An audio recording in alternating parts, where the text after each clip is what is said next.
இந்த உலகம் இருளில் மூழ்கிய காலத்தில் அநியாயம் தலைதூக்கிய போது தேவர்கள் கூட நடுங்கிய தருணத்தில் அம்மா சக்தியாக அவதரித்தாள்.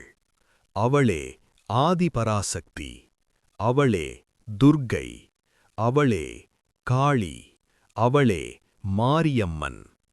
இன்றைக்கு நாம் பார்க்கப் போவது அம்மன் தோன்றிய தெய்வீக கதை. மகிஷாசுரன் என்ற அரக்கன் 3 உலகங்களையும் கைப்பற்றினான். தேவர்களின் சக்தியை பறித்து சொர்க்கத்தையே அடிமையாக்கினான். பிரம்மா, விஷ்ணு, சிவன் மூவரும் ஒன்று சேர்ந்தார்கள். அவர்களின் சக்தி ஒன்று சேர்ந்து ஒரு பிரகாசமான ஒளியாக மாறியது.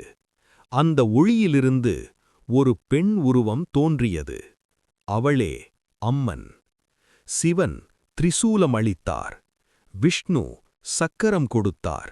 இந்திரன் வஜ்ராயுதம், வருணன் சங்கம். ஒவ்வொரு தேவரும் தங்கள் சக்தியை அம்மனிடம் ஒப்படைத்தனர்.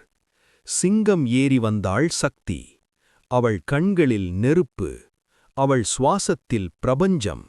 போர்க்களம் நடுங்கியது, வானமே சிவந்தது. மகிஷாசுரன் பல வடிவமெடுத்தான், ஆனால் அம்மன் ஒவ்வொரு வடிவத்தையும் அழித்தாள்.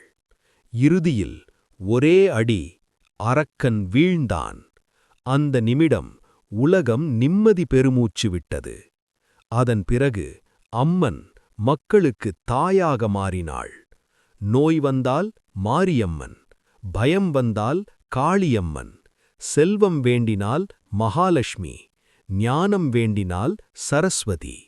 ஒவ்வொரு கிராமத்திலும் ஒரு அம்மன், ஒவ்வொரு வீட்டிலும் ஒரு நம்பிக்கை.